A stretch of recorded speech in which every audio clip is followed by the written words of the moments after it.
I don't think it's really a need for me to wait on nobody to hop in. This one here is gonna be the testimony I've been wanting to give it for a while, but things keep happening. To add to the testimony, but at this point, we just gonna have to do another one. There's some more shit happening, and I know some more shit happening because I'm waiting on some more shit. But for y'all that's regular, I'm doing this on YouTube and Facebook this time because I know a lot of people on my Facebook don't mess with my YouTube, but I need to hit their ass anyway. So let's go. Um, Last year I started out a good damn year, like money, money, yeah. We were getting their money. Um, Thing about it was,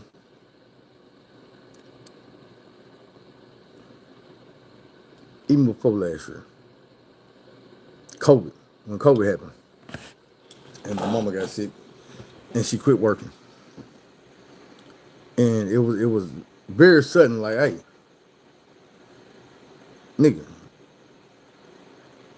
figure it out, cause I ain't going back to work. What you mean you ain't going back to work? I'm not going back to work. Basically, what she told me. What's up with it? So I'm like, damn. What you trying to say? It's all on me? She was like, yeah, it's all on you. What's good? What's good? So, as y'all can see, I'm at the crib right now. I got to leave back out in the morning to go to Fort Worth. But she was like, yeah, it's on you. I'm like, fuck it, man. I got it. Pay the mortgage. I pay all that. You know what I'm saying? Condos, I pay all that. I ain't tripping. Cell phone bill, I pay all that.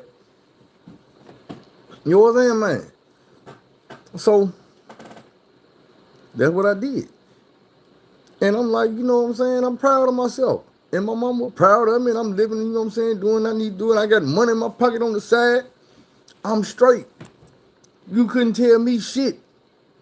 You know what I'm saying? I'm talking about, couldn't tell me shit. I'm living like I want to live. Driving how I want to live. You know what I'm saying? Pocket full of... I was smoking goddamn me $300-400 worth of weed a week. No problem.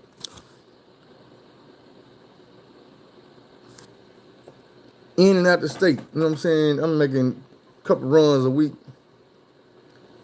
Couldn't tell me shit. I'm coming home early one morning on a night like this. I just came down the same highway I should have been coming down it if I would have made it. About 5 o'clock in the morning, I'm in Heber Springs, Arkansas, going up this mountain. And as I'm going up this mountain, I'm like, damn. They done repaved the street. Now the streets on the mountain is jet black. So it's hard to see. It's already fogging. You know what I'm saying? Early in the morning fog out. So I'm like, damn, fuck it, normal day. So I'm going up this mountain. And about halfway up, it started raining, like light rain. I'm like, what the fuck? The street black. It's foggy. And it's raining now. Triple threat on the nigga head, but I really wasn't tripping like I say. Now, this wasn't no ordinary morning because I'm behind schedule. The reason I'm behind schedule is because I had got sleepy and I pulled over trying to be responsible. I pulled over. I called my people like, hey, I'm going to be a little late, man. I'm tired. I ain't fit to, you know what I'm saying? Let me give me a nap right quick. They're like, man, do what you got to do to be safe. I'm like, bet. So I pull over, get me some Z's, wake up stretching y'all, let's get to the money. Man, what is all y'all doing up? Good morning. So look, I'm like, let's get to this money. And I shoot up, you know what I'm saying? I shoot on around the bend, head up the mountain. Well, once you get up towards the top of the mountain, it's a sign that let you know that the road that you own about to cut off. And let me paint this picture for y'all. Some of y'all already heard this. It's 3 different lanes. You got the lane coming down, you got the regular lane going up, and you got the slow lane for the trucks going up. I'm in the slow lane. So I'm going to this mountain, slow as hell. With the fog, the pitch black road, and the rain, somehow I missed this sign that said that the road won't cut off. Now, the thing about this road cutting off is it don't cut off to where it push you over. It just cut off. So you driving straight, and all of a sudden, ain't no more road right here. It started being trees and shit. So I'm up here towards the top of the mountain, missed the sign, bow, hit a tree. I know what y'all thinking, nigga, how the fuck you just hit? Trust me. Bow, hit a motherfucking tree. Bow, hit a motherfucking, pow, pow, pow, pow, pow. The tree started hitting my ass. This motherfucker is flipping, rumbling, tumbling. I got a whole goddamn trailer. I'm still loaded back here. I got probably about 20, 30,000 pounds on this motherfucking trailer. So this motherfucker is flipping and rolling. I'm going off this motherfucking mountain. I'm steady going forwards, but I'm also rolling down sideways. This motherfucker just sliding, tearing everything up, including me. So I'm wide awake doing the whole thing. Like I said, I'm seeing these trees as I'm hitting them. Splow, blow, blow. Like this shit is just trees that, I don't know if you ever seen an up close explosion, but this window in front of this motherfucking face of mine is like a TV screen. And all this shit that's happening to me is surreal. This shit is not real. I'm watching this shit like I'm watching the TV, but I'm also on a roller coaster, instead of jumping back, and I can, this is the funny thing about it, it ain't funny, but as I'm whipping back and forth, bow, hitting my mouth, I can feel these teeth breaking. I can feel these motherfuckers rattling down in my mouth. You know what I'm saying? You can feel, if you ain't never felt a tooth sliding around on top of other teeth, that shit, bone on bone, you can't mistake that shit. I knew what it was. I'm spitting out teeth, got them when the thing stopped. When the truck finally stopped, man, I'm rubbing myself. You know what I'm saying? Trying to make sure I don't feel no broken bones. My leg broke. My shoulder dislocated. My head split, teeth up. But I can't tell none of this shit except my teeth. I felt the teeth in my mouth. I can't tell my shoulder dislocated. I can't tell my leg broke. None of this shit. But I'm rubbing this shit. I'm like, damn. And I undid my seatbelt and fell. Like, I didn't know that I wasn't sitting upright. So when I undid the seatbelt, I fell out the damn seat. I'm like, what the fuck? And I rolled over on my back, on my side. Really, I wasn't all the way on my back. My feet were stuck, tucked up under the seat. I don't know how or where, but they was both in the same spot, and they were stuck. So when I flipped, it was like, the shit was hurting a little bit on my knee. And I'm trying to pull I got my hands around my thighs, like, and I'm trying to pull them out this hole, this gap, or whatever they in. I can't get them out. So I try the other one. I'm pulling on that motherfucker. It hurt a little bit, but it ain't coming out. And I'm like, fuck. So finally, I remember the shoes I got on, they ain't Velcro, but they got the goddamn me, like how you hook a life vest up, click, click. But you can do it with one hand. So I popped that bitch. They like utility force, Air Forces. You need to look them up. They got a big ass wide strap on them instead of laces. So I popped that bitch. And I pulled my foot out the shoe. And then I reached back up in the hole. And I grabbed the shoe out the hole. Now, I feel like, okay, I should be able to pull this other leg out. But I couldn't. I don't know if I couldn't because it was so tight wedged in there or because my leg was broke and the pain was hurting me. But I couldn't.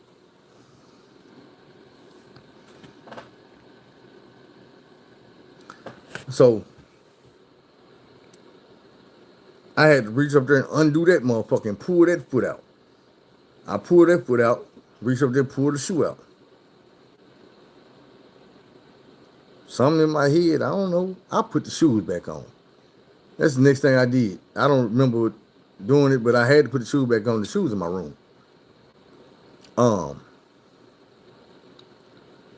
By this time, I'm trying to, you know what I'm saying, get comfortable on laying on whatever I'm on. I can't see shit. You gotta think about it. I'm on the side of a mountain. I'm probably about 50 yards down, 50 yards out. I'm down in here. In the dark, in the rain, in the fog. In the truck, so I can't see shit. And I'm feeling around me, trying to recognize something with my hands. And I feel something beside me, and I'm like, oh shit. And what I'm feeling over here on the side of my head is a goddamn microwave. This shit's supposed to be in the back of the truck. I feel around some more. Ain't no door on the microwave, and I'm saying, oh shit. Whatever to rip that door off, could have ripped my whole damn head off. So I feel some more, and I'm feeling the dashboard over here. Why in the hell is the dashboard over here? The fuck? So now I'm like, I'm scared. Like, damn, this motherfucking truck is towed up because I'm feeling everything, and nothing is where it's supposed to be at. Nothing I'm feeling makes sense. So I get to moving shit, and I saw a little light. And I promised the light was this phone right here. So once I grabbed the motherfucker and I cut the phone on, well, it wasn't this phone, it was my other phone. But when I cut the phone on, I went straight for the flashlight. And I looked around, I cut that motherfucker off. It was that fucked up. I cut the phone off, the light. I called 911. So now I'm on the phone with 911 operator, and she's like, what's going on? I'm telling her, like, man, look, I'm in an 18-wheeler. I just drove off the side of the mountain. I hit a bunch of trees. My leg hurt. I'm stuck in this truck. Man, come get me. They're like, come get you, man. Come get me. So she had to ask me all these questions, like, well, where were you at? And I'm telling her.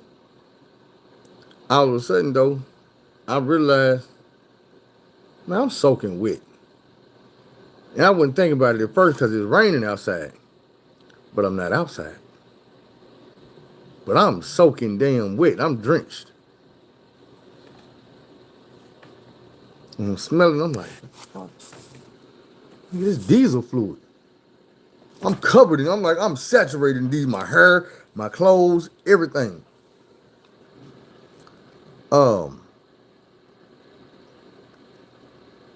I kind of started going into panic mode.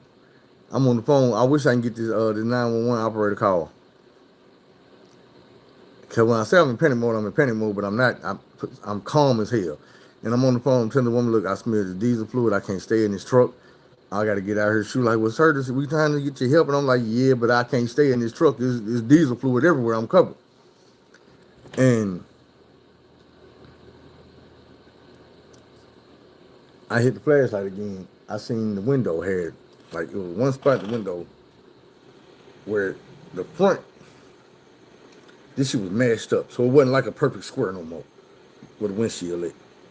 It was mashed. And the side, over by the driver's side, how it was mashed was like this.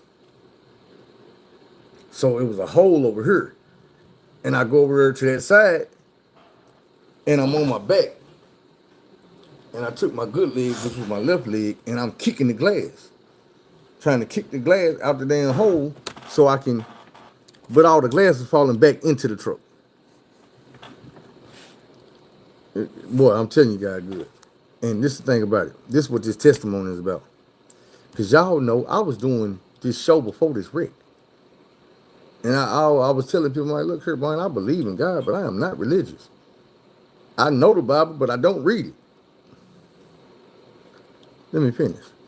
So I'm sitting here and I'm kicking the glass out this damn truck with my good leg. All the glass is falling back into the truck though.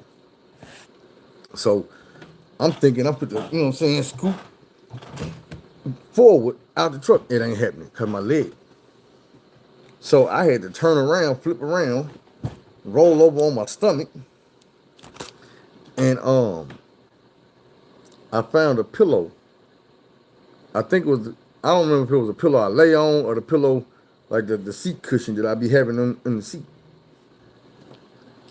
Either way it go, I put that on top of the glass, and I was army crawling out that bitch in the prone position. Once I get my head out the truck, it's a tree right here. So I can't keep going forward. I started grabbing the tree, and I'm trying to pull myself up. So I'm coming out the hole going upward, on limb by limb out this tree. And I still got the phone in my pocket with the 911 woman. The hell, something bit me. Anyway, that's gonna fuck with my man. I wish I never felt that. I'm on the phone with this 911 woman. And she asked me, like, do I hear sirens? And I'm like, Now she was asking me, do I hear people driving by? And I'm like, yeah, I can hear people up above me driving, just barely. They speeding by. It ain't sound like nobody's stopping. Like, I don't know if they can see where I'm at. So as I'm hearing this shit, I tell her, I'm like, hey.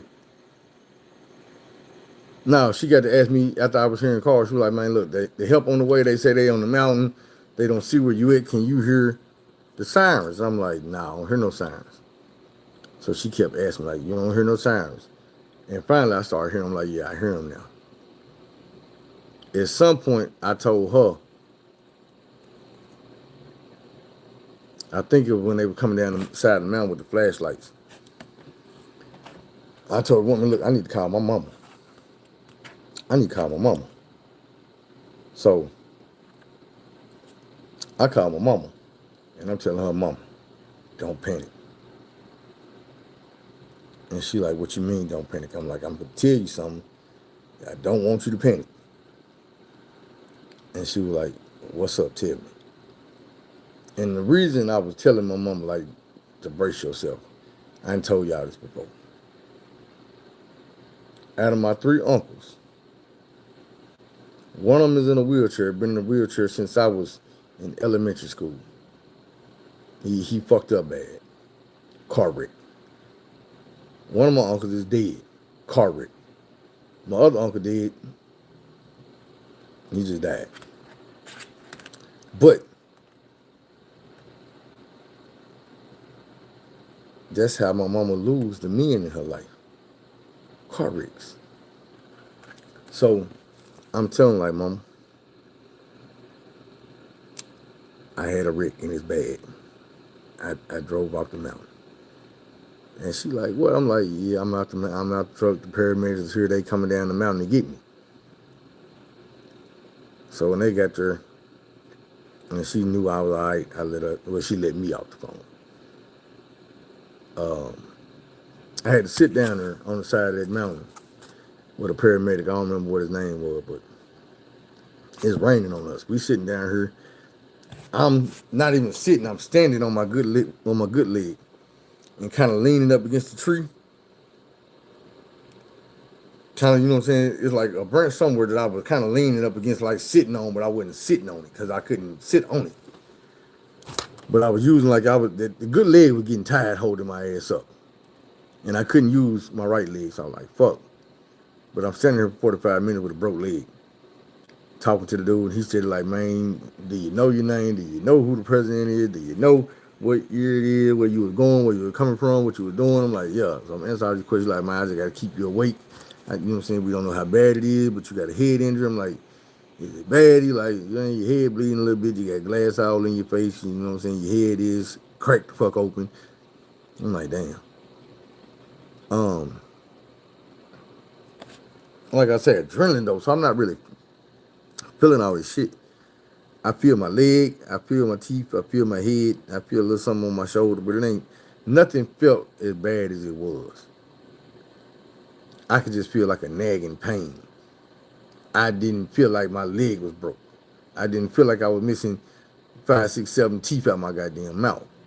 I didn't feel like my shoulder was out of place, dislocated, all pointed looking and shit.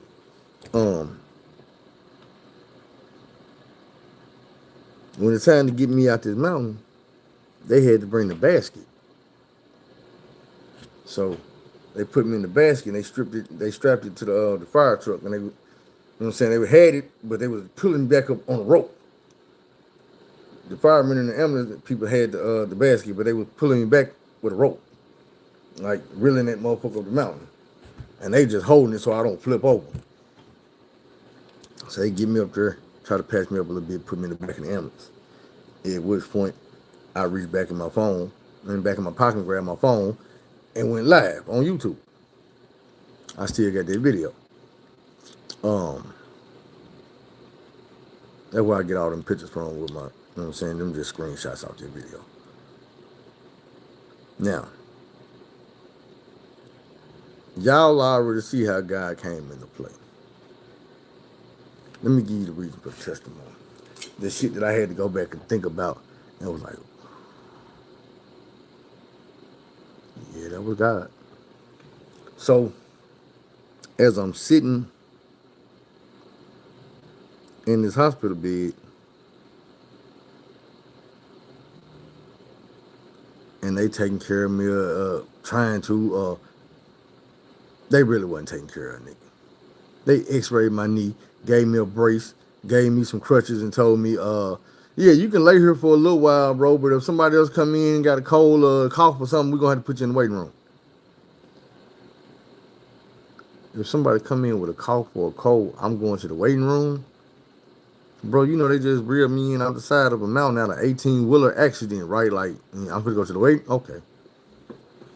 So at this point, I'm like, I'm feeling real discriminated against.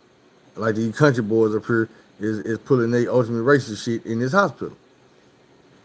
So my frustration, I called my mama and I'm like, hey, these folks done basically discharged me. You know what I'm saying? I'm like, these folks done, bro, this was last year. It was 2023, not 2020, not 2021, 22. This was last year. We was not under COVID protocol whatsoever.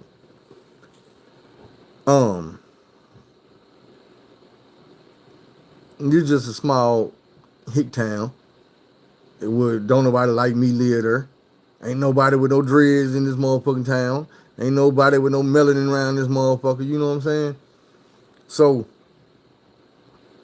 they done gave me a knee brace for a broke leg and some crutches and told me shit, nigga, have it. Boy, you on the wrong show. You come over here to YouTube. Oh. So that's what I'm talking about. Nigga pop right up. I called my mama like, hey, I ain't gonna be real, I ain't gonna lie. I called my mama like, hey, they done gave me discharge papers from this hospital. Y'all need to get up here and get me ASAP. Cause these folks ain't even gave me no drug test or nothing yet. They're like, all right, whatever, nigga. I'm like, no, y'all don't get it. I need to pull a Tupac. I need to get out of this hospital ASAP. So finally my sister made her understand, like, yeah, I think we need to go get him right now. Like, we need to be speeding. No lie. They called me like they outside. I drop up out the bed with my papers on my crutches, broke leg, and all. I'm swinging through this motherfucker like George of the Jungle. Skiing. Only one good leg. I done been on crutches before, same damn leg. So I'm skiing through this bitch on these crutches. You know what I'm saying? And the dude's like, whoa, whoa, whoa, hey, hey, hey. I'm like, fuck. What you doing? I'm like, man, my ride here. He said, no, bro, I got a wheelchair. You ain't got to be doing all that. I'm like, oh, shit. What's up? So I get in the wheelchair, like, where they at? I'm like, man, they out front. So he pushed me out front. I see my mama car, but then we get to the car, and I'm like, ain't nobody in this bitch. But I know there's her car because I bought a license plate with her name on it, smack dab on the front of this bitch. I'm like, bro, they got to be in there to check in or something. Just walk in the door, her name, such and such, holler her name. It's going to be 2 light-skinned women. So they come back out in about 20 seconds, him with both my mama and my sister. Get in the car. Thanks to my accident, a lot of the roadways were shut down. They were rerouting traffic, so we had to reroute through this town. Finally found our way up out of there. As soon as we hit the freeway, my phone started ringing. It's my job. Bro, you at the hospital? I'm like, nah, they discharged me. I'm gone. I'm headed home. He like, they discharged you? I'm like, yeah. Then he like, so you got paperwork saying that you were released from the hospital? I'm like, yeah, I got paperwork. I got a note to take to this doctor in Little Rock. I got prescription medication, you know what I'm saying, all this shit. He said, oh, I was calling I was calling the hospital to schedule you a drug test. I'm like, nah, I ain't there no more. I'm headed home. He was like, well, we need you to stop by Concentra in North Little Rock and take your drug test. I'm like, bro, I'm not driving. I'm not, you know what I'm saying, in control of where this car going. People doing me a favor by coming to get me out the hospital, and you want me to go take a drug test? He like, look, it's like this. You can take drug test today, or you can be fired tonight. I said, man, look, let me get to the house. I'm going to get up there and take this drug test. So I went to the house real quick. I studied, went up there, took my drug test, passed that, came back home. That little part right there between going live in the ambulance and coming back home after that drug test, so many blessings happened in between that. I can't break them all down for you right now. I probably should, but I got this shit on YouTube. Ain't no telling who gonna have access to it. So trust me, so many blessings right then in the hospital. Um, Fuck it, we can start naming them. I didn't die. Leg broke, but I can walk again. Teeth knocked out, but I'm still handsome. Um, Shoulder fucked up, but I still knock a nigga out.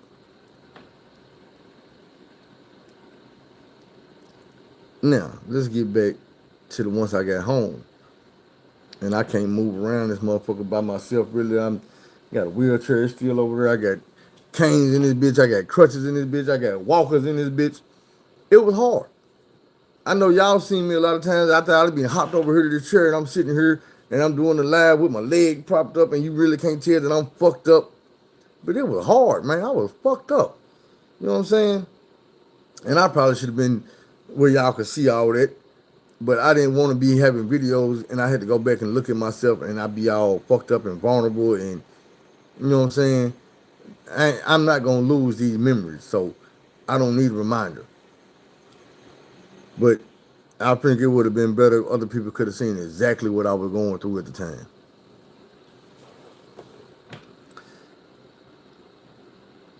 Not too long after I get home, I'm going to say it, 24 hours later, my job called again. Hey, so we know you resting, but we just wanted to give you a call, see how you was doing. If it ain't too much, tomorrow around noon, we gonna give you a phone call so you can give us a rundown of what happened, man. We just want to know, you know what I'm saying, what happened, how you doing? I'm like, I'm all right, man. I'm kind of drugged up right now. I'm like, man, it's understandable. It's understandable. It's like, all right, you know, I'm super friendly. Super friendly. Dude is all on the phone, like, yeah, man, God got to call it on your life, bro, and you done got spared. They got the pictures of the truck and the accident scene. I ain't seen them to this day. Still ain't seen them. This is what I got. When I called him, I'm like, yeah, man, can you send me the pictures of the... He was like, no, sir, no. I will not send you them pictures. You don't need to see that. He said, just trust me, it's bad. God was with you. He was in that truck with you. When you had that wreck, you don't need to see this. It'll mess you up if you see these pictures. And I'm like, man, I need to see these pictures, you know what I'm saying? I ain't get them. He ain't sent them to me. But he was just saying, like, man, God got a calling on your life. And this is the reason why you got, if you see this truck, you'll know that he brought you out of the accident hole for a reason.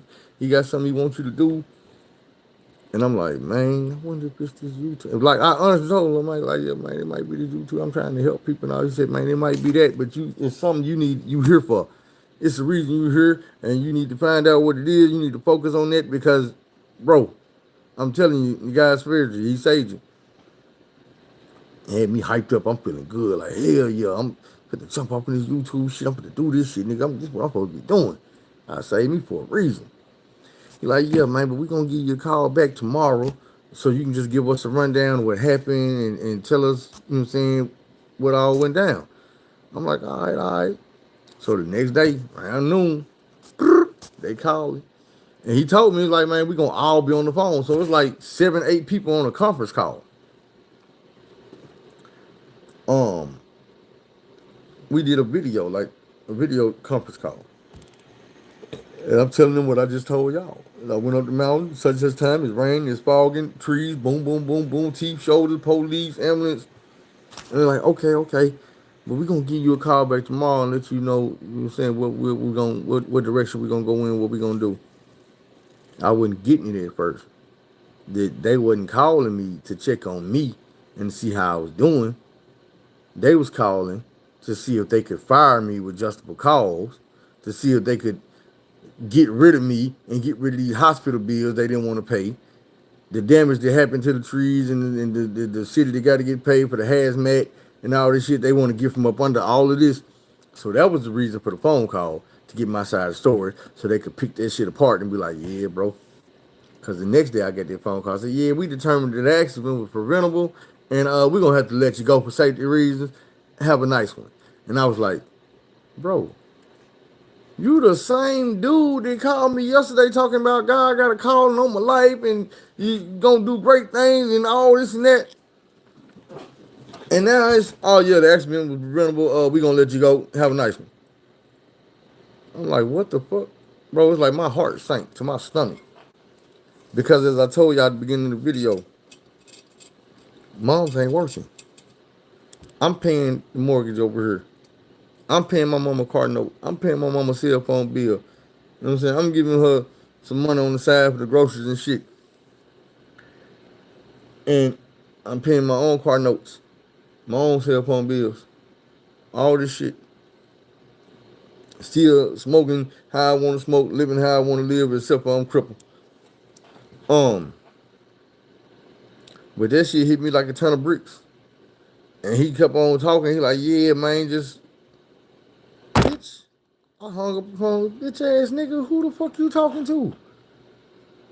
Like, my heart dropped. Man, I was about to cry. I was just like, God damn. And I'm not thinking about me at the moment. I'm thinking, what I'm gonna tell my mama when the mortgage comes? I ain't got no money coming. I ain't fucked up, but they can come get the Audi, all that shit. Well, I don't want to. Nah, they can't come get it. But I'm just saying, at the time, I'm like, that's how I was feeling. Like I ain't fucked up about the cars and shit. I got cars I own. Fuck the ones I'm paying notes on. I have something to drive. Man, I ain't care at all. So I'm dumbfounded, bro. And as soon as I hung that phone up and my heart just dropped and everything, I'm like, when I lifted my phone up and I lifted my head up, I just grabbed the phone like, 18-wheeler accident lawyer. The first number popped up, I dialed it. I told dude, know what happened.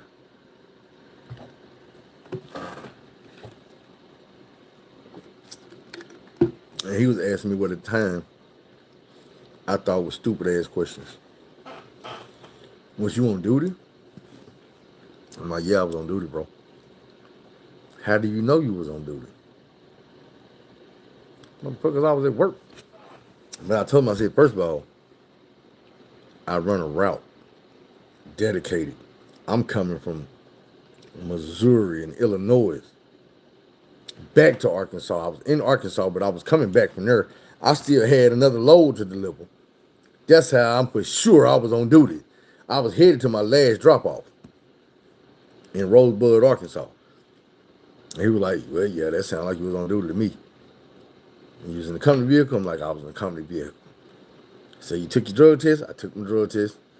Alcohol test? I took my alcohol test. He said, I'm assuming you passed them. I'm like, I passed them. He was like, I'm going to take your case. I'm going to tell you like this. I charge 20% of whatever we get you back.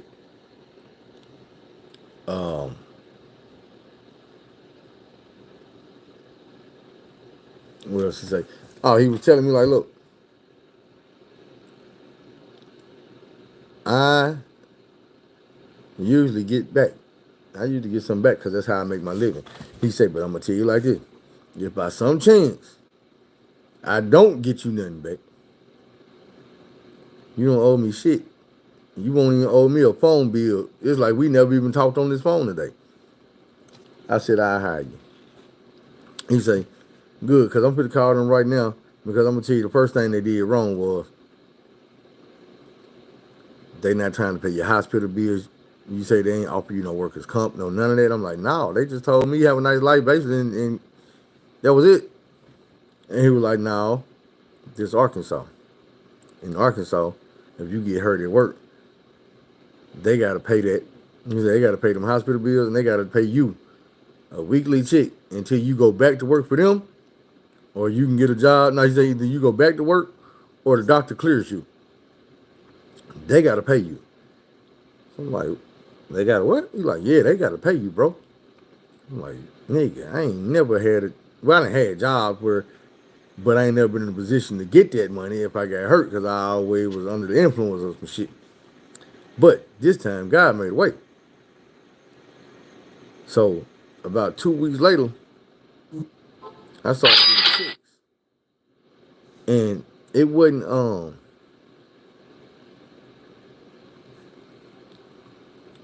what I was used to getting from my job, but it was a substantial amount. I was getting a lot of money from the job.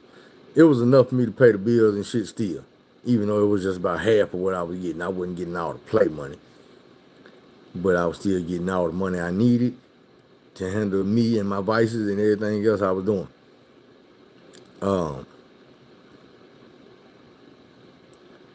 That was another major blessing right there.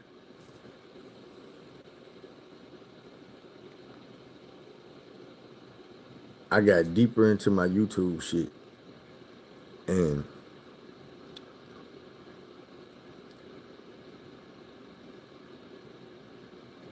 what would have been, I'm pretty sure this would have been a very, very, very bad state of depression.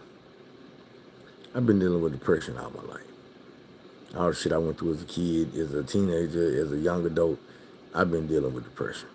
And I know damn well sitting up in this house with a broke leg, broke shoulder, all my teeth and shit missing. I still had some depression because it's like this. To this day, I got about one, maybe two cousins.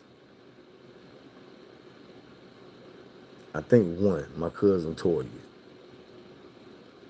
actually called me to check on me and see how I was going. Now I got buku cousins, buku aunties. My Aunt Peggy called to check on me. I had my accident in June of 2023. Them two people, to this day, is who called to check on me. You see what I'm saying? A lot of motherfuckers act like they don't know. I had one homeboy, my homeboy Tony, graced this door and came and sat right here and smoked with me while I'm sitting here with a broke leg. Other than that, wasn't nobody coming to check on me. Wasn't nobody calling to check on me. Wasn't nobody fucking with me. So I know my depression would have been bad because I was sitting here like, man, fuck these folks. It would have been even worse if I already wouldn't have been in their mind frame because I'm like, bro, it's been like this all my life. My family and shit don't fuck with me, really. You know what I'm saying? I was already single. I had a couple females that I was entertaining or talking to, disappeared. Just a motherfucking period. Just quit calling. I wasn't driving the truck making that money no more. And phone stopped ringing. I wasn't even tripping. I was like, you know what? Shit, move them out the way. Make room for a real motherfucker come through here. Said these real fake motherfuckers. The depression, I think, was held off by y'all. Y'all gave me somebody to talk to, somebody to vent to, somebody to express myself with, and mainly somebody to be here with me when all the people I felt like should have been here wasn't fucking with me. They wasn't coming around. Then when you see them and talk to them, that, man, you did what? Man, I didn't know. How you not know, motherfucker, when I went live in the ambulance, in the hospital? How you know? You don't know, motherfucker. I went live in the hospital later on when I went for the surgeries and shit. But you don't know none of this. You my family. You out. Yeah, you okay, bro. You ain't know. We gonna act like you didn't know. I'ma just keep it 100. Y'all didn't give a fuck. And the man up above was showing me who gave a fuck and who didn't. That's why I take care of my sister and them. I take care of my mom and them. Even if I don't approve of the shit they doing or like what they doing or don't like them at times. I know when shit really, really, really get rough, they'll come through. I'm the type of motherfucker who it ain't gotta get really, really, really rough to come through for you. 9 times 10, if you call me, but just the difference between me and other people. Coming through for a motherfucker make me feel good. It make me feel important. It make me feel justified. And anything I done before this what I did it for. So when you come to me and ask me for this here, I can do it. When you need this, I can do it. I'm the only man in my family. Ain't no more brothers around here. You know what I'm saying? It's me. Ain't no more sons around here. It's me. So, it might be some more uncles, but ain't no more uncles around here. It's Uncle PJ. Anybody else that's an uncle, I don't even know the nigga. He way the fuck over there somewhere.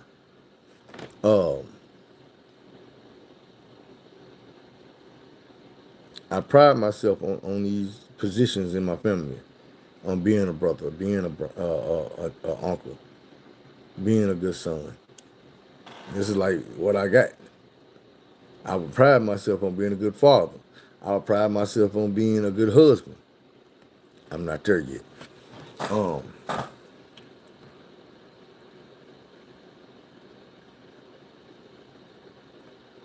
I told the BM this morning, I told her, I said, look, because she was telling me, she was like, yeah, you know, God good, God do woo, woo, woo. I told her, yeah, I know. I say, but the funny part is, God always had to trick me into doing the shit he wanted me to do. It's like, he can't just come to me and say, hey, Phil, P, my nigga, dude, look, go over there and do this. He had to dangle shit in my face like, if you do it, I got something for you. If you do it, I got something for you. And I'm like, I'm gonna do it. I'm gonna do it. I'm gonna give you a case in point. I'll try to make this real quick. Charlotte Hornets rookie Nick Smith Jr. His mama, Candace. Back in high school, she was like one of my best friends. Her name was Candace Stevenson. It's Candace Smith now. But she was, I guess you could say, sanctified. You know, the girls that come to school, they religious and they don't wear nothing but skirts and dresses and all that. She was one of them, very beautiful. Thing is, her mama was like her mama was nice as hell. But she used to substitute at our school all the time. So she would always be there. And I was a bold type dude.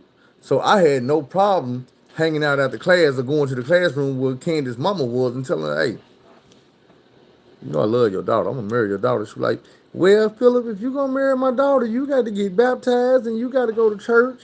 You know my husband, a preacher, he don't play that. So if you're going to be with my daughter, you got to get baptized and you got to start going to church. And I'm like, give me the address to the church. I'm going to be there this week. I wasn't playing, I was in love with this girl. So I pop up at the church. She there, he there. At the church, I talk to her daddy like, hey, bro, that's going to be me right there. I told you, I was bold. Bro, that's going to be me over there. You're going to be my stepfather. You're going to be my father-in-law. And he's just like her mama, like, you done been baptized? I'm like, no, sir. He like, so when you going to get baptized? I'm like, next week. And he like, I'm going to hold you to that. I'm like, you can hold me under the water. I'll be here. I go home and told my mama, like, Mom, hey, I need you to come to church next week. She like, come to church next week. I go, with you? I'm like, yeah, with me. It's like, what's going on? I'm getting baptized. You getting baptized? I'm like, Mama, I'm getting baptized next week. Candace's daddy gonna do it. He the preacher on Smart Street at such and such church.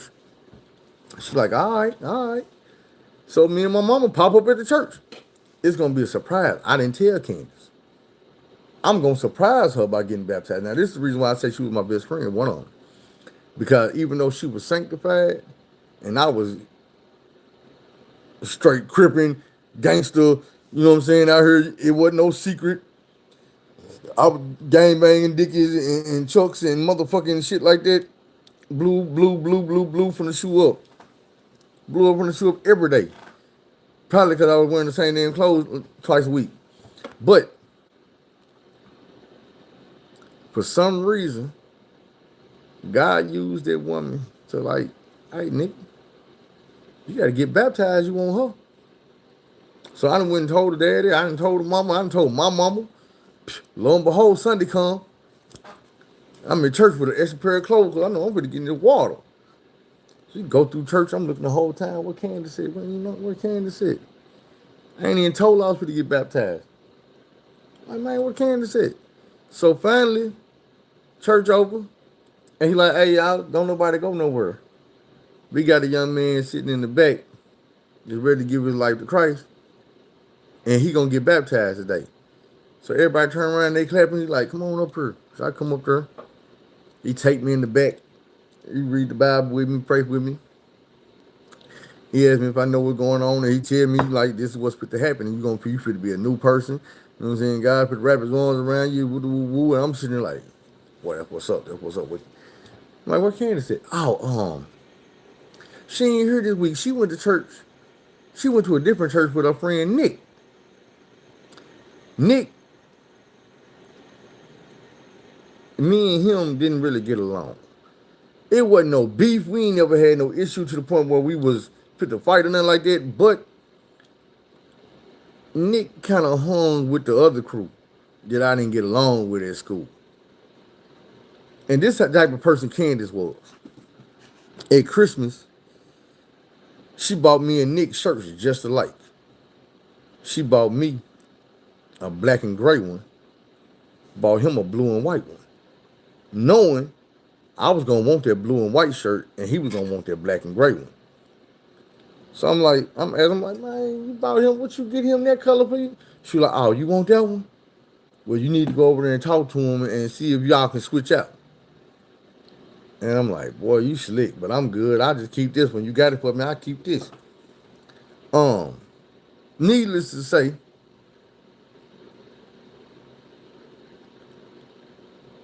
Candace went to church with Nick that Sunday. I got baptized. They got a son in the NBA. Go figure. Now, it ain't really about the son, and it ain't about that. It's about how God, and I realized this right off the bat. I realized this as soon as her daddy told me that she was at church with dude. I wasn't mad at dude. I looked at her like, boy, God, you slick, ain't you? You got me. You got me. You got me. Slick boy, you got me.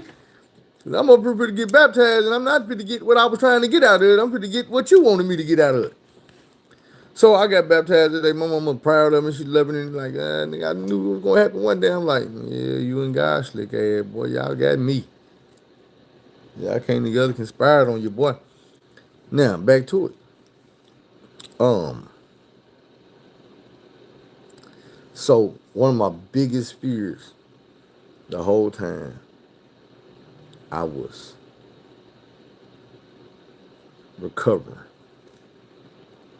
I'm like, man, they gonna clear me to go back to work.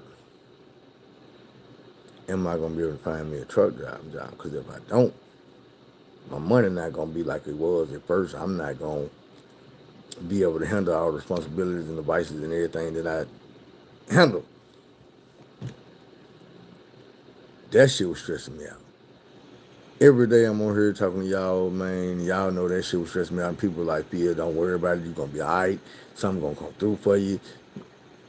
Man, look, when I was a kid, when I was a teenager, when I was a young adult, last week, I heard people say, he might not come when you want him, but he always on time. I've seen it before, but this time, it was different. Man, I was stressing. I was trying my best to put that face on, like, you know, man, I'm all right, I'm be all right.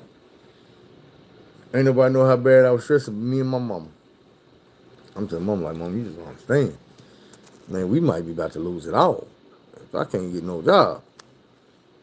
And they got to the point where they were like, man, look, you done had that wreck. You give us a year before we can hire you. We need 6 years, or we need 5 years, accident free. Whoop, whoop, man, we can't hire you, bro, our insurance. I'm like, oh, my God. Shit started looking real, real.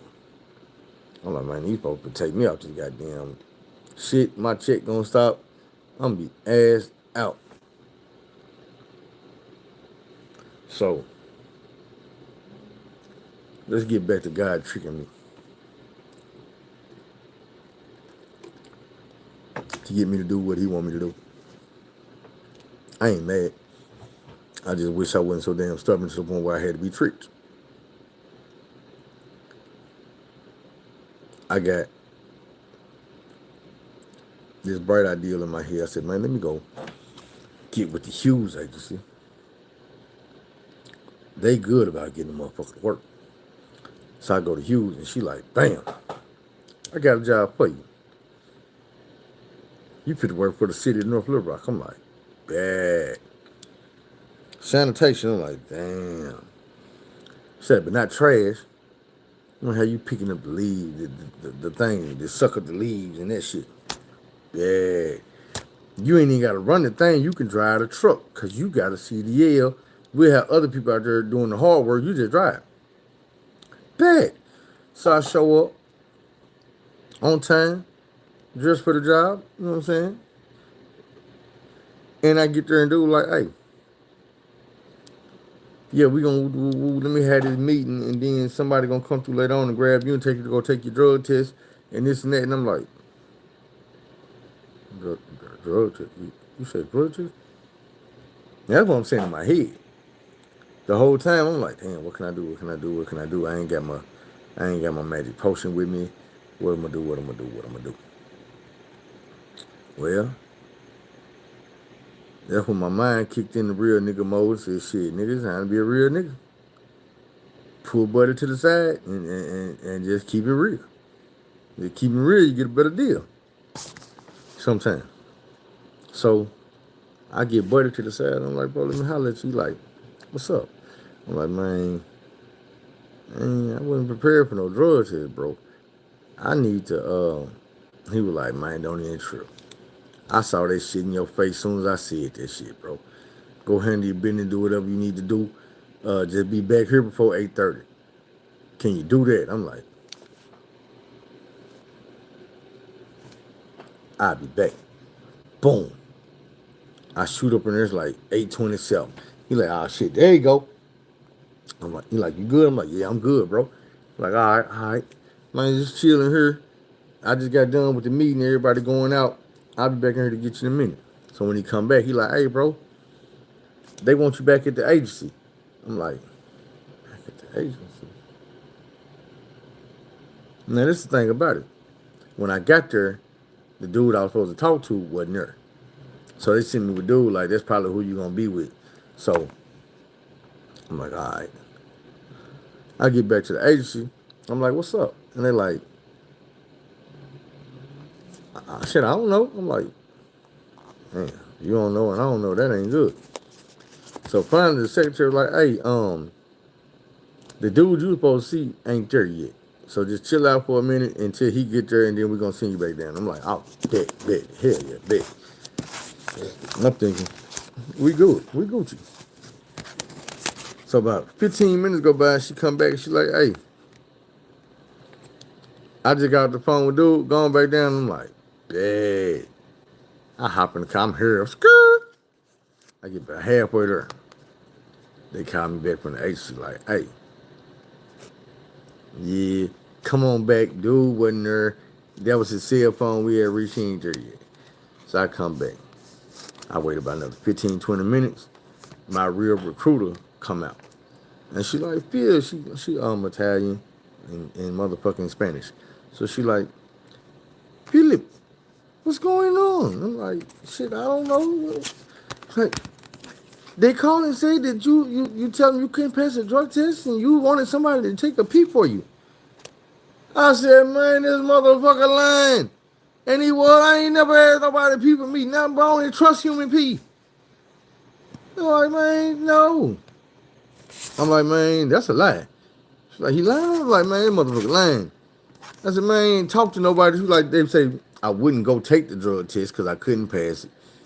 I say, look, the dude that's supposed to give me a talk to me or take me to take wasn't even at work. He never showed up. I said, as far as somebody peeing for me, there's nobody in that building that can tell you that I asked them to pee for me. I ain't asked nobody to pee for me. I wasn't even aware of a drug test to be took. Bro, snitched like a motherfucker. So she was like, don't worry about it. Don't worry about it. Now, like I told y'all before, this is a temporary agency, so the agency is the middleman. Once they send you home, you don't talk to them no more. You talk to the agency. Thing about it is, if they didn't already call the agency like, yeah, bro, you can keep dude, send us somebody else.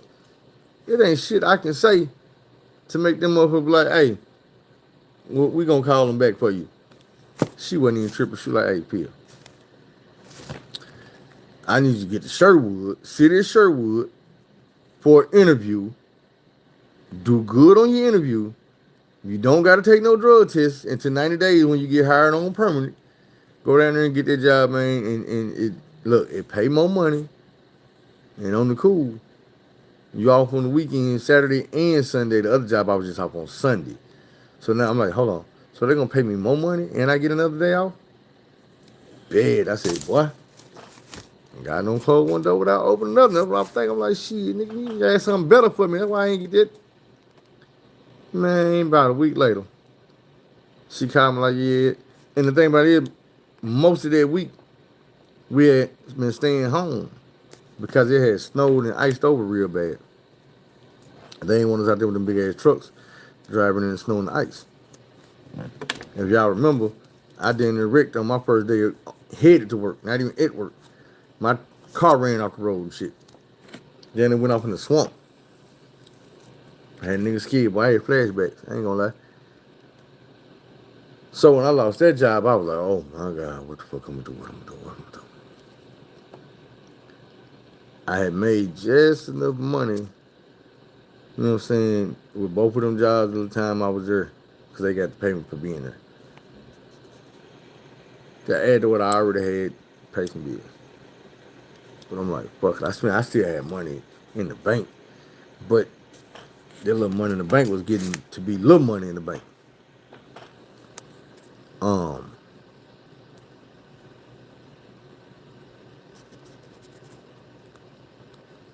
I'm still having faith. I'm putting jobs in. I ain't even gonna lie. Like, I wasn't to the point where I was praying yet. I was fighting that shit. This is the honest to God truth. I would fight it. I'd be like, long. I ain't supposed to be praying that shit to no motherfucking thin air. The way these motherfuckers do. And it always fucked me up because I'm like, man, Christians and other people, Catholics and all this, they can pray all they want to, and that shit don't happen. Like they always say, you pray in one hand, shit in the other hand, and see which one fill up the fastest. And then with this shit behind me, I'm knowing that there's some more religions out here that you can go get you some action. You can pray all day and not get shit, but you go use this shit here, it's coming. But I know what come behind that. So I didn't do that.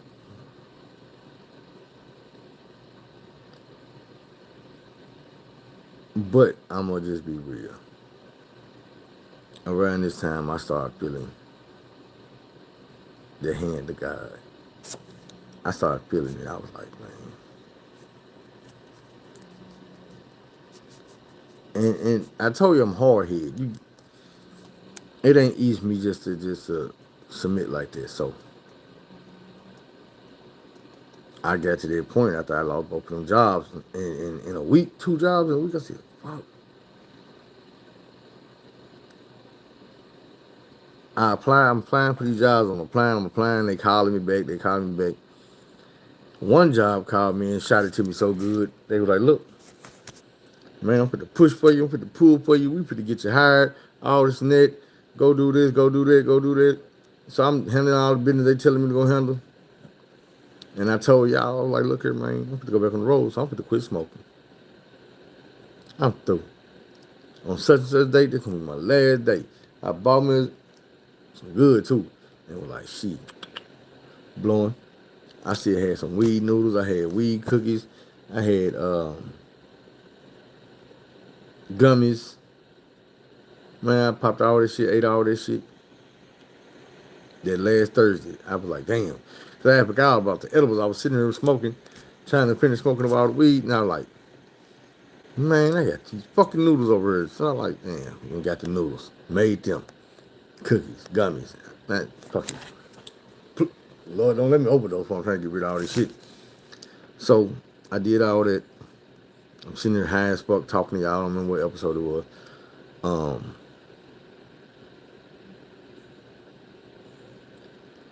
But I had told myself, I'm like, this the end of it. Once all this shit gone, it's gone. I'm not gonna get no more. And I didn't. It was for their job. I was supposed to go back on the road. I already took the drug test and everything. They made it seem like as soon as the drug test come back, I was good. So when the drug test came back, I should have been good. But they were like, man, the insurance tripping, we can't hire you. Insurance. Man, I thought y'all had went through that shit already before you had me taking the drug test. They didn't.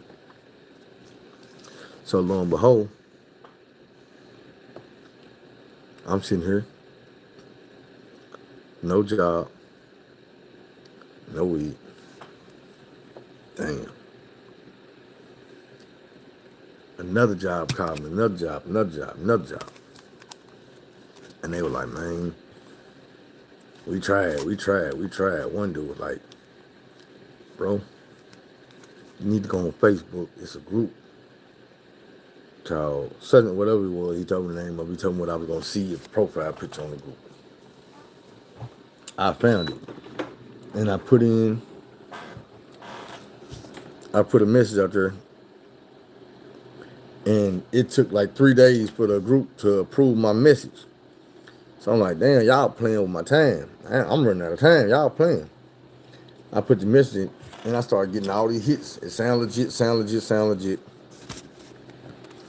But these folks are asking for, like, when it's time to do an application or something, they were like, send me your driver's license, send me a picture of the front and back of your driver's license, send me a picture of your social security card. All this and then I'm like, hold on. Y'all just want my personal information.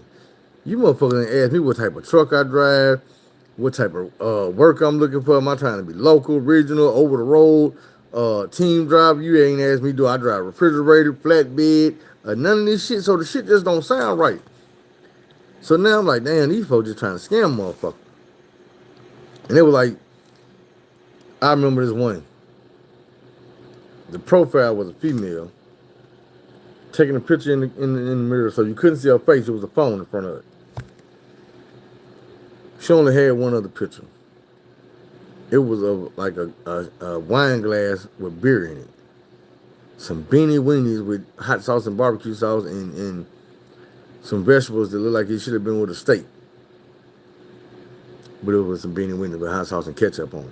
And I'm like, this is not a page that represents a truck company. No, it ain't. And then it was on some foreign shit. So I was like, no.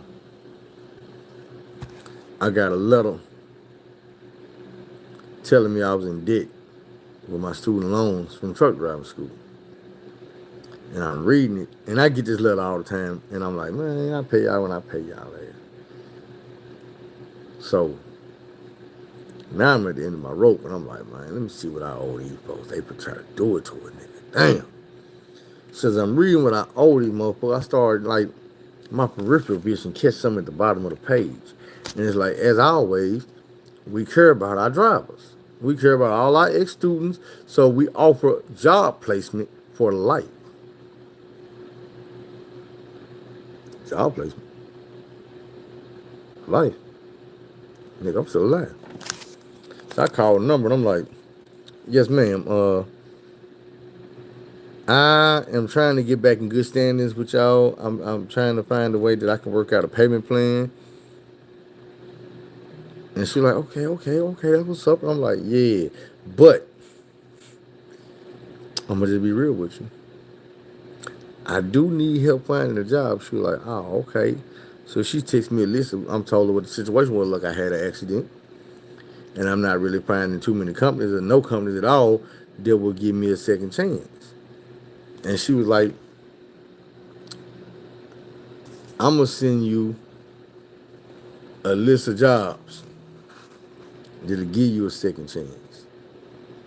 And she sent them to me. Matter of fact,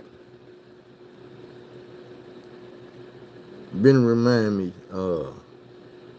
I'm gonna see if I can screenshot that and send it to you. But I know you need, some of them probably gonna be local. I don't know. Um,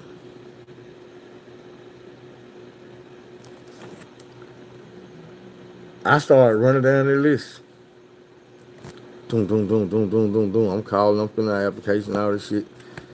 And I hear from this one company, and they like, hey, they made it sound good. They were like, look, I'm with the talk to the people and see if I can't pull some strings, man. I'm gonna get you on. I'm like, bet, bet. So, long story short, about 3, 4 days go by and I ain't heard from dude. Another company called LMV. And I talked to them and they like some foreigners. I'm like, damn, man. He was like, man, yeah, so tell me about your accident. I'm like, shit. I told him, he was like, okay, okay. We should be able to work with that. I'm the safety manager. I'm like, oh, you the one who decide if it's too good or too bad. So like, yeah, we should be able to work with that. I tell you what, let me run it by my coworkers, my people, and we gonna see what everybody say. Dude called me back like the next day. Was like, all right, man, I got some good news for you, man. You hireable, bro. We can bring you on whenever you ready.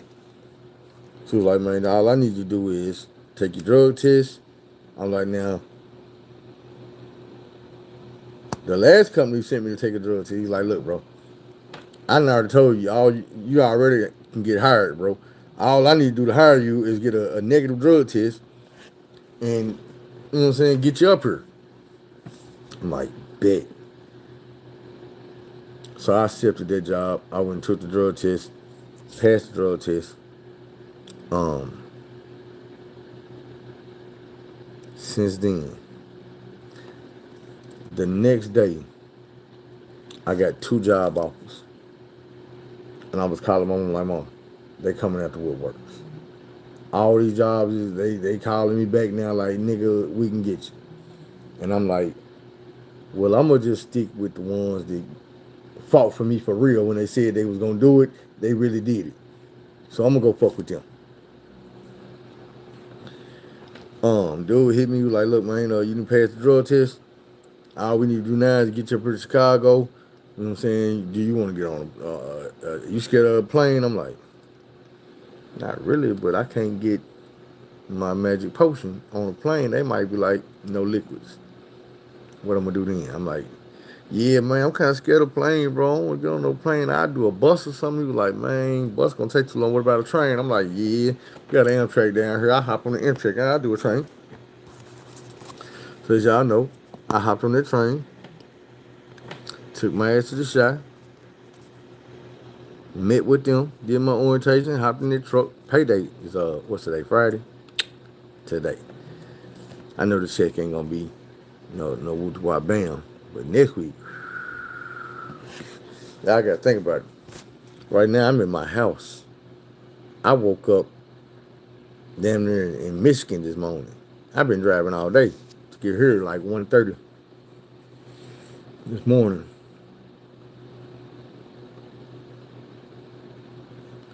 But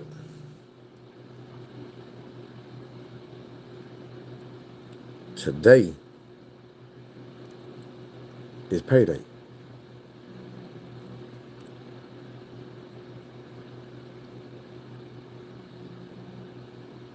And I got a check coming that I worked for at my new job, making more money than I made at the other job, which was making more money than I made at the job before that, which was damn near double what I was making in my first truck driving job.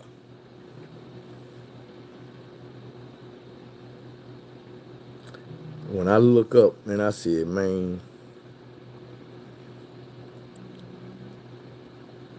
God took this weed away from me. He put me in a position where I'm back taking care of my family. I'm proud of myself. And people around me proud of me. I know y'all don't realize it, but almost every morning, about the past week, I get up, I go to my Tube Buddy page, which is what keeps track of all my comments, all my achievements, my video views and shit. And I read y'all comments, and I screenshot it, and I post it to Facebook, and I tell them, I'm like, look, I wish everybody could wake up to this type of shit. People telling me they proud of me, and they keep going, encouraging me and motivating me, and letting me know that when I get up in the morning and I have my thoughts and I cut this camera on and I start talking, this shit don't be in vain, that I really am helping people. I really am doing something. And that shit mean the world to me, man. I swear it do. Like, I don't want to say y'all don't understand, because I know y'all do understand. Like, I swear, I was a kid and I used to be thinking about helping people because of the shit I went through, helping other kids, doing the same shit I'm doing now, man, just using the shit I've been through. And I started looking around, man, and I realized what that white man told me over the phone that day. And I'm like, man, I am doing great shit. I am helping people. I am touching people that I probably never get to see. I am proud of myself. My mama proud of me. My family them proud of me. I'm resilient as hell. Tough as to acting. You know what I'm saying? Just a whole bunch of good, positive shit. And when I thought about it, I'm like, man, that outweigh all that bullshit. It outweigh all the gang banging and the robbing and the going to prison and being disrespectful.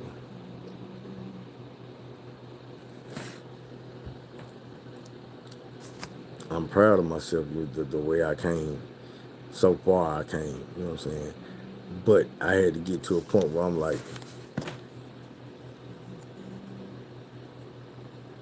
it's too much.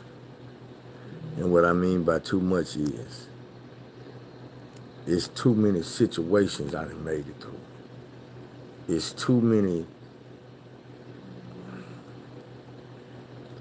blessings, too many miracles, too many close calls, too many everything. It's too much everything for it not to be God. You see what I'm saying? I had to realize, I was thinking about it, and I came to that conclusion. I'm like, man, these ain't coincidences. Maybe one or two. But now, like I said a minute ago when I said I'm alive, bro, I could have died on the side of that mountain. I could have been brain dead. I could have been, you know what I'm saying, in a wheelchair for the rest of my life, a vegetable for the rest of my life. It's so many things that God saved me from that day. And I could think about this shit. And I just know, I'm like, man, it ain't nowhere in the world I can give up. It ain't nowhere in the world I can stop going, stop striving, stop trying, because I know like you said, I'm blessed. I know it. It ain't no way for me to hide it. It ain't no way for me to deny that shit. And I tried for a long time. 42 years. You know what I'm saying? I done had my slick ass comments. I done had my sideways, backwards ass way of thinking. But it just got to a point where I was like, this shit not a coincidence. It's too much shit. It's too many different ways, too many avenues where I could have been out of there. I could have been homeless. I could have been dead. I could have been crazy. I could have been crippled. It's too much shit. And I'm not a big enough dumbass to sit back and act like I don't see it or I don't understand it or I don't know. I might not understand it. But I done came to the conclusion that if I'm wrong, I'd rather be wrong believing in some good shit than be wrong believing in some bad shit. If that makes sense. But, like I say, it ain't that I feel like I'm not wrong. I know I'm not. Can't be. Even if I'm wrong, I'm not wrong. Can't be.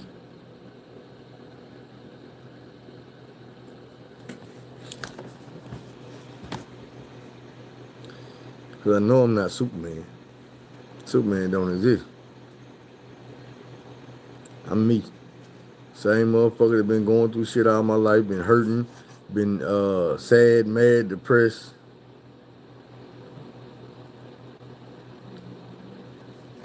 I just got to a point where it's like, man,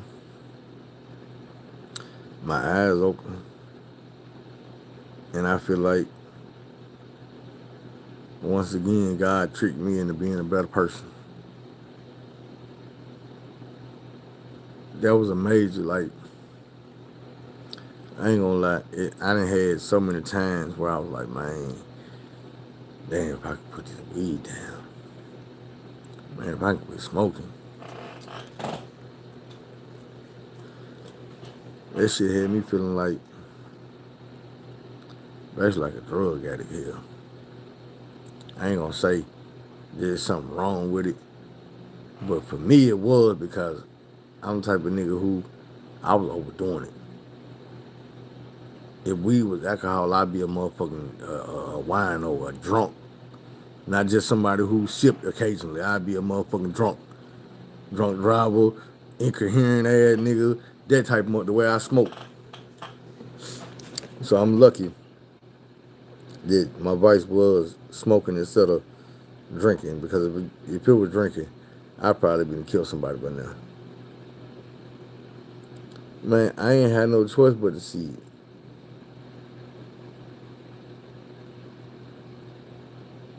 I ain't had no choice. This ain't my first time having to sit down. Last time, I was in prison. And even though I believe prison made me a better person, I know this wreck made me an even better person. I had a choice, but I've always been the type of dude, I think, that usually my choice is that hard choice.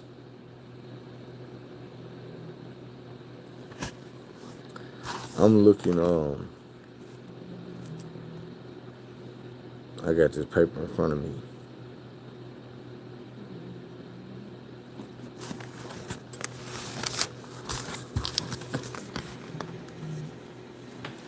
These were some jobs that I was calling. And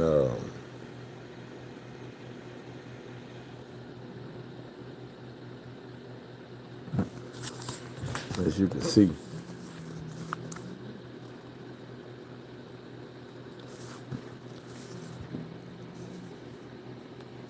it say approved. I thought that was the job. That's the boss. So when dude was calling me and he was using the name of the job, I was like, man, I thought it was, he was like, no, no, no, that's my name. I was like, damn. Thing about it is,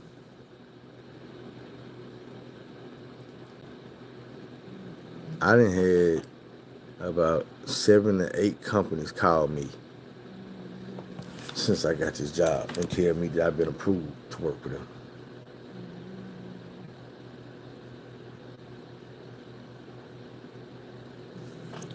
So let's be real. We're gonna get to something else. I got approved for the job. I took the drug test. My mama dropped me off at the train station. 15-hour ride to Chicago. The engineer said, we are now entering the city of Chicago. Yada, yada, yada. Yada, yada, yada. Please take a moment to gather your stuff and get ready to exit the train. Yada, yada, yada. Yada, yada, yada. And I said,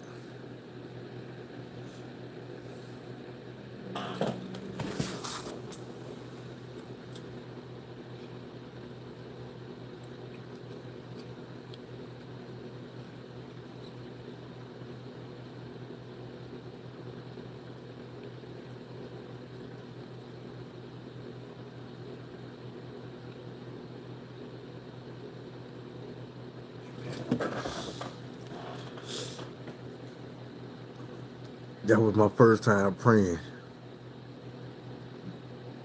And I know over 10 years. And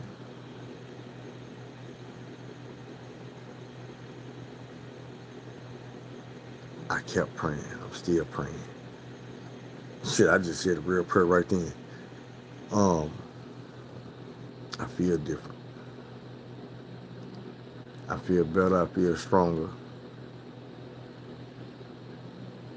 I feel recharged. Like, let's do it. Let's go. And I've been out here going. And I see, you know what I'm saying? I see even more blessings, man. I know it's a blessing. First of all, that I can get back in that truck and put my foot on that gas pedal. Because a lot of people ask me, like, bro, you going back to truck driving? Man, you trying to drive trucks again? Like, for real? You serious?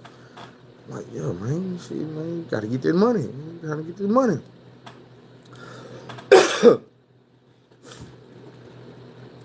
Let's be real. This second job I lost,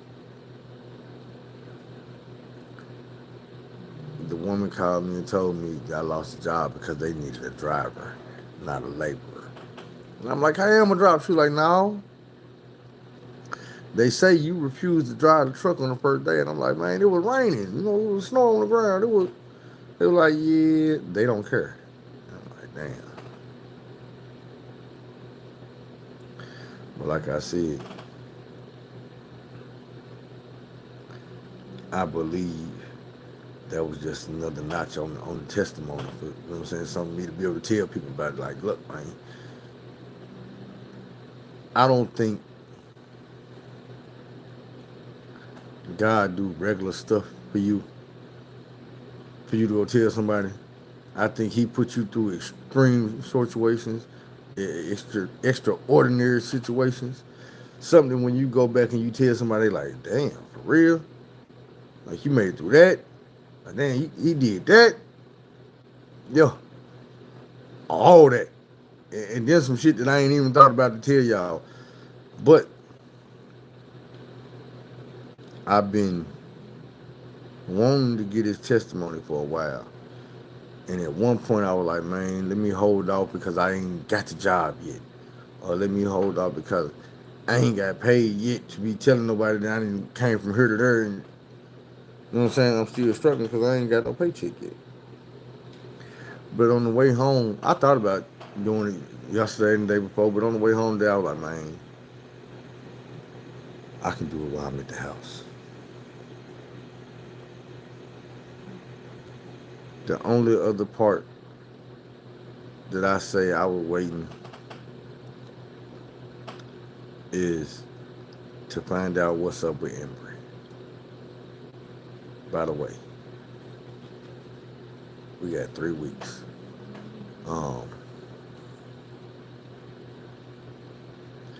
far as I know, they both healthy right now. Well, no, let me take that back. She been having all kind of complications all through this pregnancy, y'all. Like every week is something new. But everything has been getting worked out. The latest thing, because every time they go check on the baby healthy. The latest thing is she has developed diabetes. And I'm like, what? And they was like, yeah, like I gotta go take this class on diabetes. I gotta do this. I gotta change my eating habit. I'm like, man, hold on. So you got diabetes, or this just some shit that's going on while you're pregnant, and I think she explained to me like it's because of the pregnancy, and once she give birth, it'll basically go away if she taking care of herself. So I still wake up in the morning and encourage her to do that, take care of herself. Um, I call and check on her every morning. Well, not call, but I text her every morning like, hey, how you doing? How you feeling? You know what I'm saying? Mentally, physically, all that. Spiritually, how is she feeling? And she usually feeling good. If she ain't, she'll tell me. She really had that baby because all of the health complications is popping up with her during this pregnancy. I wanted to wait until the baby was here and I could tell y'all before I gave my testimony, but I really feel like there ain't no need to wait. I can come back and tell y'all that whenever I know. But I just ain't show that right there. It's supposed to be part of this because it's that 50-50 chance. It might not even be my baby. And then that's not gonna fit into the testimony. That'll be his own testimony. Because it's gonna be some feelings and emotion and some shit behind that we're gonna have to deal with, and we're gonna cross that bridge when we come to it. I'm glad it could help you, bro. Um, and you gotta realize, man, this is coming from somebody who I have rejected religion and most of the spirituality from a child. This ain't no shit that I went through some shit when I was grown or later on in life, and I was like, oh man, it can't be a God. No, I was feeling this way in elementary school. I was telling the preachers that in elementary, they tell me, I get telling them, but what about this? What about dinosaurs? Why the dinosaurs ain't in the Bible? I was like, because the people who wrote the Bible didn't know shit about the dinosaurs because that was way before their time. And I guess God didn't have no need to tell them about it. I said, but these scientists is digging them up, so you can't say the shit wasn't real. The shit is real. Um,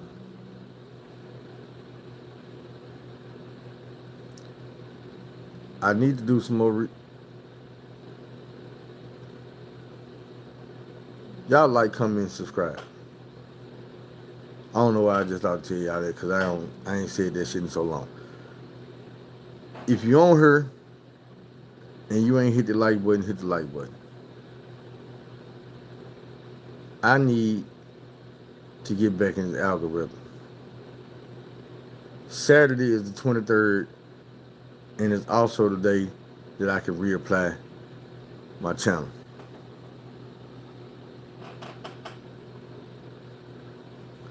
So I'm gonna pray about that. I'm gonna try to find some. I don't know how much content I'm gonna have to remove, but I'm gonna remove some content, man, and I'm gonna reapply to get my channel back monetized, which would be a big blessing because I feel like in the last 6 months that I've been demonetized,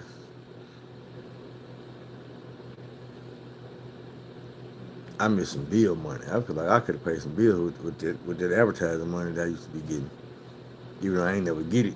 But I seen how it would have been, and now I got, hey, that was at 15, 1,700 subscribers. Now I feel like I might have 8,000 by the end of, I'm pretty sure I have it by the end of next week, but I'm feeling good. I might get 8,000 by this weekend. But I need y'all to hit them like buttons, man. Put me up in the algorithm. Because y'all know how YouTube do. If you ain't hitting the like button, uh, they will start taking you all out the loop, taking me out the loop. Y'all be here asking, man, well, I don't get no notifications when you're going live.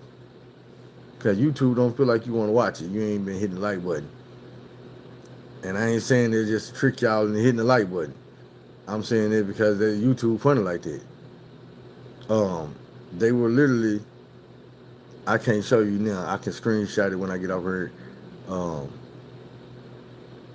They will come and tell me on my TubeBuddy part, like, hey, this is what you need to do, and this is what you're not doing. People ain't, you know what I'm saying? People we boost videos that people like. So when you like the video, they'll give it to a bigger audience. Now, if people in that audience start liking the video, they'll give it to a bigger audience. When I'm live, they only gonna broadcast to so many people. And then if y'all start liking it, then they broadcast to other people, more people who ain't even on my friends list. I got one video that is sitting at about 330,000 views. Are you hearing what I'm saying? This video, like I can do a video any day of the week and get 100 views, 200 views. This video is 9 months old and it's doing 1,000 views a day, every day. The average is over 1,000 views a day for the past 9 months. When you add this shit up, it's like at 330,000. So that's what I'm saying. When people start liking the video or any of my videos, they're gonna get boosted up. This is one of the videos I need to get boosted up. Not because I'm getting paid for it, because like I told you, my channel has been monetized in 6 months, but because I feel like what I'm saying in this video is one of the videos that's gonna help anybody that watch it. It's gonna encourage anybody to listen to it. I know it's people who been to prison, people who've been in car wrecks, people who've been shot, people who've been stabbed, people who've been cheated on, people who've been lied to, people who feel like their family don't fuck with them. Man, I ain't been through all this shit, but what you have to realize is that shit don't have to affect you in a negative way. Like I was thinking today, I was like, damn, I feel like I'm just gonna be single and alone for the rest of my damn life.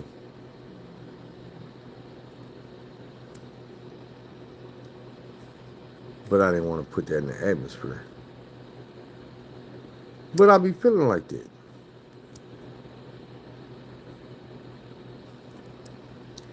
Maybe I start praying about that too.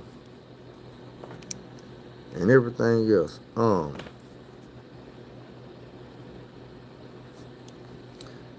Once I got up that morning, the next morning when I got to Chicago, I started praying that morning before I went downstairs and hopped in my Uber. Then I get in the Uber. I told y'all about this already. How dude was telling me about Ramadan, and I was telling him like, yeah, man, you know, I participated in Ramadan a few times. But he was breaking shit down to me. He was like, man, you know, when you doing certain jobs, like what we doing, he said, you a driver, I'm a driver. Depending on how far you driving and what type of, you know what I'm saying, you can't go all day without eating. That's unsafe for you to be sitting around here dizzy or, you know what I'm saying, tired, getting sleepy because you ain't had no nourishment, no nutrition. And you like, oh, but if you got to break your fast, then you got to pay for that. Well, what you mean you got to pay for it? You like, shit. He said, man, if I got to break my fast and eat, he said, then I pull over, I see a homeless person, something, I'll pull over and buy them some food or get them some money or something out of my pocket, paying to feed them. Because part of my fasting, it ain't just to not eat. He said, man, I'm supposed to suffer. I'm supposed to be hungry. I'm supposed to know what it feel like. Because these folks out here know what it feel like all the time, and it ain't because they got a choice to try to do it. He like, man, so when you got to make atonement, when you got to break, when you need to break that fast, and I ain't gonna lie, I started thinking, I was like, damn, maybe he telling me this. I need to send the homie something that was hitting me up because the homie was steady hitting me up. Man, send me something. But I started thinking, I said, man, hold on. This man is doing Ramadan himself. Why are you trying to get me to send you some money so you can get some food in the middle of the day when you supposed to be fasting? Thing is, I was like, man, you know what? I'm not fit to sit here and make this man time no easier than it already is. I don't know. First of all, I don't know what you're in jail for. I'm not saying you don't deserve no help, but what I'm saying is the struggle I've been on, I got people already that I need to help. I don't have to go find too many people to help. I got people that already need me. They've been waiting on me, and like I had to finally break it down to him, like, bro, you're not one of them people. You're not in my circle no more. Like you never was. Yeah, we was gang banging out in the streets, but bro, we not even from the same hood. You just reaching out to anybody right now that can throw you a lifeline. I'm like, bro, but I got people who really need me, who I depend on my damn self. Some of them people who I know that if I need something, I can call them. You not nowhere near close to that. Somebody's gonna be able to do something for me or would do something for me. Like I'm just being real. If I was if we was in different situations to where I was locked up and he was free, I'm a real dude. It would never even cross my mind to ask this man for a penny, a letter, or none of that. Like, no, bro.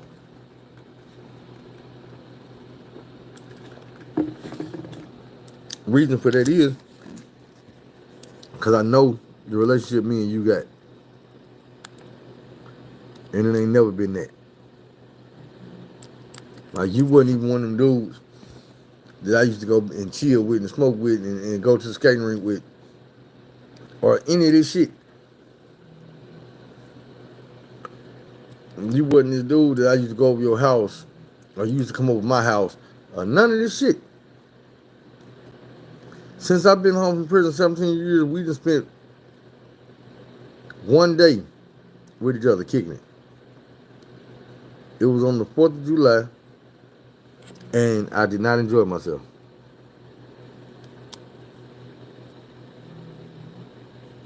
Just being real. I didn't enjoy myself because I came home, and when I got around you, I felt like you should have been a lot more mature coming from the feds. I was coming from the state. You should have been a lot more mature coming from the feds. But you wasn't. I don't know what you had going on after all of that, but I can assume that you never learned your lesson because you back in prison. I don't know if this is your second time in prison, or if you've been to prison a couple times in between. I don't know. Like I say, we wasn't never that close. And I feel like You was running that chain gang game on nigga, bro. Just being real. You was reaching out to whatever. This is why I say that because I might see me about 8, 9 friend requests from about 8, 9 different pages. And no sooner than I finally said, fuck it, I'm gonna go and add this nigga. I hit the button. About 30 to 45 seconds later, bing! I was getting a Facebook notification. Hey, what's up, cuz? How you been doing, man? Yeah, you been holding down? I'm good. Send me some money. Man, I ain't got it. I'm doing, man, send me some money. Man. And I'm like, damn, bro. You ain't gonna play it off. How you doing, nigga? How your kids doing? You know I ain't got none. How your mama doing? You know that we in the South. Niggas ask you about your mama so bad. Man, how you doing, man? How your mama them doing? Oh, they straight. Oh, that's what's up, bro. That's what's up. Sometimes it be genuine, but I'm gonna just be real. I feel like it's a part of training conversation. Like people used to saying it, so they say it.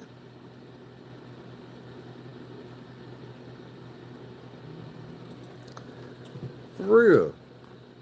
And I'm like, man, I understand if you need something, but don't never make me feel like you playing me. You see what I'm saying? Don't make me feel like you playing me. Just like you show up at a female house and you know what I'm saying, y'all supposed to be kicking it.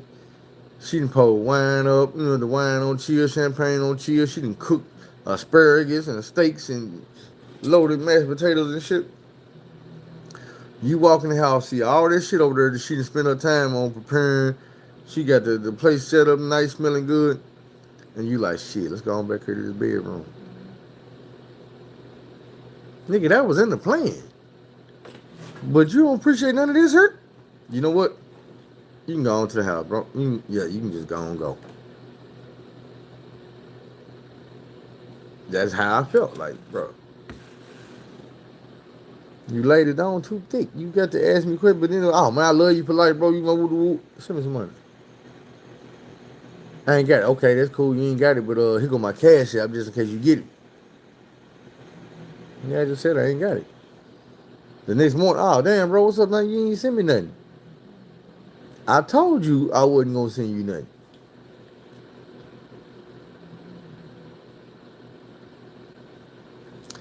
After I explained this situation about, like I say, bro, about, bro, we not that situation. You ain't never been that dude. I ain't never been that. Come on now, what do you expect from me?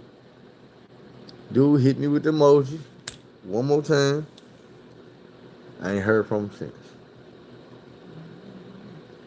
I was on live with y'all, reading that shit out.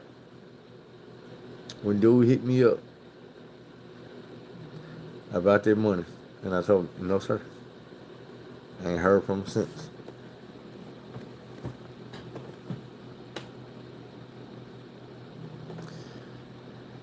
Man, my thing is helping people. Your brother being on drugs is something you can try. And I say try because from what I know, not what I heard, when a person on alcohol or drugs, they very helpable with either situation. But only when they want to help. A person can get off drugs if they want to. You can help them. A person get off the alcohol if they want to. You can help them. But if they're not ready, all the love and care in the world ain't gonna do it. All the tragedy, losing job, losing family, losing kids, losing money, losing health, until they want to get off, it's not gonna happen. But when they want to get off, you need to be there for them.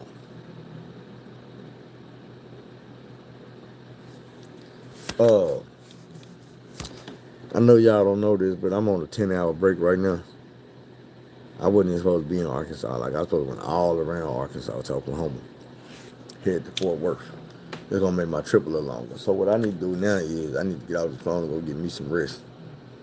Because tomorrow I have to get back in the truck and drive to Texas and try to get back. Because I'm saying tomorrow later on today. Cat Williams gonna be here tomorrow. So me and Angela gonna go see Cat Williams. See how they go. But man, y'all like the video, share this video. Even if you're on the replay, man, share the video, like the video. Get it out there. Hopefully, there'll be some more testimony to tell y'all about. Hopefully, there'll be some more testimony for me to hear about. But we're out 45 minutes in. Y'all know what time it is, man. Don't be afraid to take the long road instead of the wrong road. Do things the long way instead of the wrong way. Find somebody to help. Tell somebody you love them. You know I love y'all. And I appreciate you. With that being said, we out here.